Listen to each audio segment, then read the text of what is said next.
1170 KCBQ, our number 888-344-1170. Dan in San Diego, good morning. Welcome to KCBQ. You want to talk about the food police?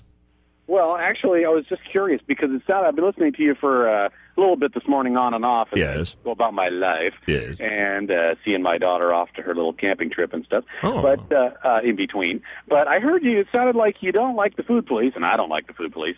But it seems like you might prefer to have the weed police, and I don't like the weed police or the food police. I just don't like big government in my face. Well, I agree with you on the big government issue here, but you got to admit these marijuana dispensaries are a bit out of control, aren't they?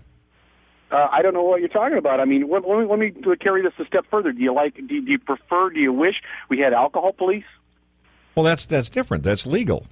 Well, marijuana's not legal except in the medicinal dispensaries, and based on even crackdowns here in recent years in San Diego, that a lot of them have been getting prescriptions from, Dr. Strangelove saying that it's a medical emergency. So, people have figured out a way to work the system.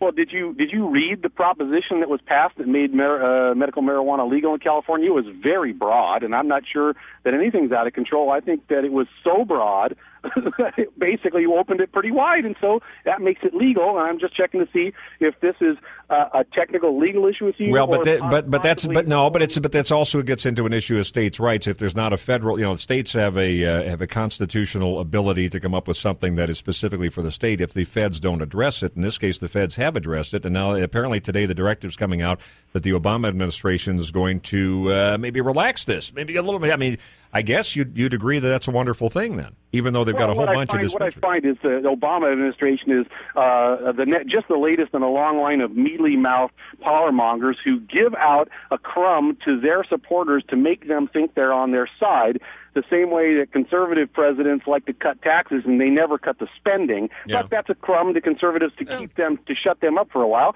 And so now Obama's going to be a mealy-mouthed power monger who's going to say, well, we can't really pick on marijuana smokers because they're our supporters.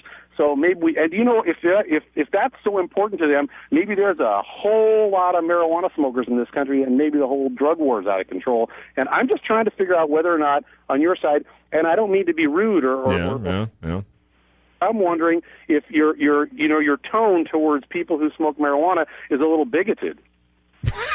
Oh, that's new. Bigoted about marijuana? No, I just don't think it's a good idea. I don't think it's... No, but you like to use little phrases about the weed and smoking the weed.